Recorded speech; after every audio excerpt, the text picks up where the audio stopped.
Hello guys, this is News Listener by Angelo. Napag-usapan natin tong speech ni Jaime Marcos kung saan inakusahan niya yung kanyang kapatid na drug addict. Ito ang nakakalungkot bilang family-oriented yung Pilipino, 'di ba? Family-oriented tayong lahat. Pero pag pinag-uusapan yung politika, nawawala yung aspeto ng pagiging pamilya. Okay? So let's watch this directly from her mouth. Okay? Kung paano niya sabihin nalulong si Bongbong Marcos. Nalulong sa droga.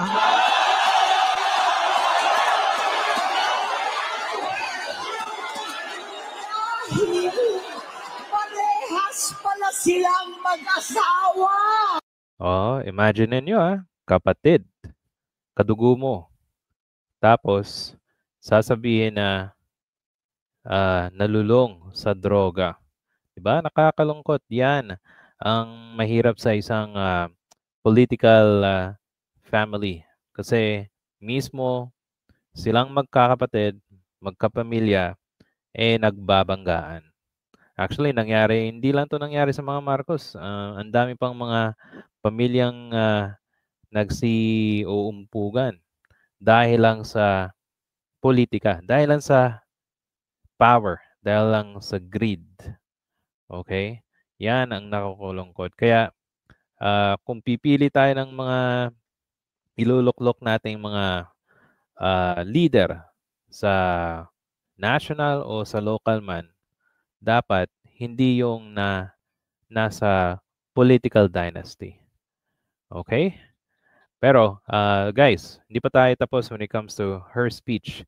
So, ang gagawin natin, punta tayo sa pinakauna at at least himayin natin at I will give my own opinion sa mga sinasabi ni Amy Marcos dito. Okay? Okay. So let's watch from galing mismo dito sa akyat niya sa entablado. Cristo tahasang binatikos ni Senador Amy Marcos sa kanyang talumpati sa stage ang kapatid na si Pangulong Bongbong Marcos. Batid ko na nagda-drugs siya. Nalaman ko at ng pamilya. Nalaman ng pamilya. Seryoso ito. Minsan, kami ng Presidential Guard at Metro Gompa ang naglilinis tuwing nagpa-party po sila.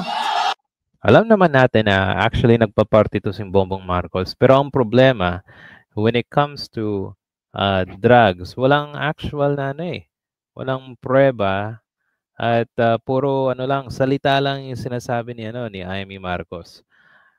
Kung natatandaan nyo guys, inendorso ni inendorso ni Duterte itong si Bongbong Marcos kasama yung kanyang anak na si Sara Duterte para sa pagka-presidente at vice president, di ba? Kung alam naman talaga nila, bakit in-endorse nila? Di ba? O sige, continue natin.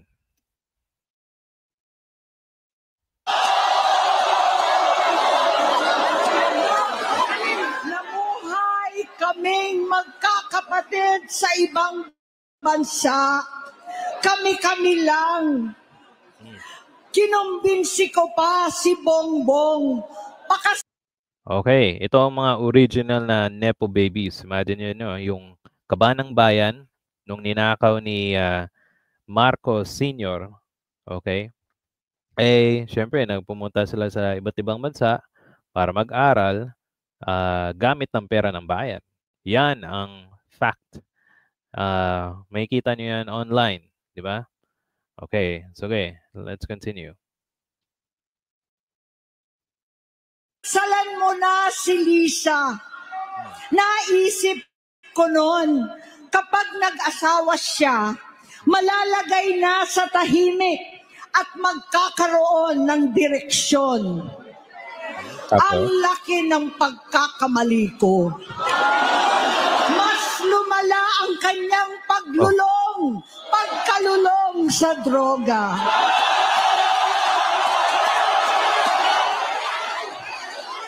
Grabe yung iyawan, di ba? Oh, dramatic actor pa pala to si ano eh. Nakalimutan ko nga pala, ang daming videos nila para lang masira si Ma'am Lenny. Di ba? Tatandaan niyo yun, Lenlen? Okay? Marunong tong mag-acting si Manang. Oh, sige. Parehas pala silang mag-asawa. Noong 2016, kasabay ng kampanya ni dating Pangulong Duterte laban sa droga, lumabas ang pangalan ni Bongbong sa listahan. Oh, pero meron kang script na binabasa, di ba? Oh, tapos alam niyo yung meron siya, nasa listahan siya o nasa drug matrix siya. Bakit ipinursu mo pa kay Duterte para maging presidente, di ba? O, di ba? Yan ang pinakalabo eh. Ang dami nagkukutya sa kanya. Kasi kung alam mo nung una pa, dapat hindi niyo na pinursu. Di ba? Ang bobo eh. Nakasama siya sa listahan ng mga celebrities. Masinsinan kong kinausap si Pangulong Rodi. Halos manikluhod ako. Sinabi kong ayon sa kapulisan, dapat usigin ang mga pusher at saka na lamang sagipin ang mga user. Yeah, ito hindi dapat. So, usigin, pero sagipin ang user. O parang, kumbaga, sinasabi mo dito na okay lang mapatay, unahin yung mga pusher, pero yung mga user pwedeng sagipin. Kung human rights ang pinag-uusapan na pinupurso ng mga Duterte, okay, dapat pusher and user sagipin. Pero ang ginawa ni Duterte, pinatay. Diba? Walang due process na hinihingi ngayon ng mga walang hiyang Duterte ito. Diba guys? Oh. Sige. Naligtas si Bongbong. Alam naman natin na nagkaroon. yun ang yun ang problema kay ang drama.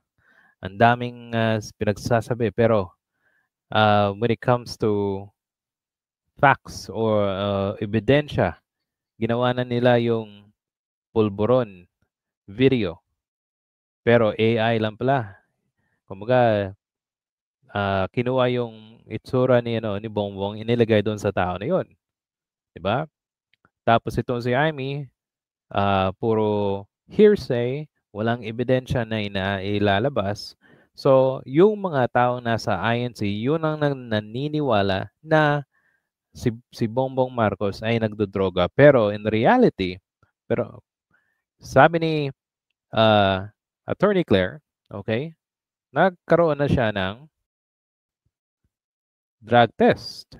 Ito, pakita ko sa inyo guys. Maintains authenticity of its drug test at nakita daw, okay, for natin ng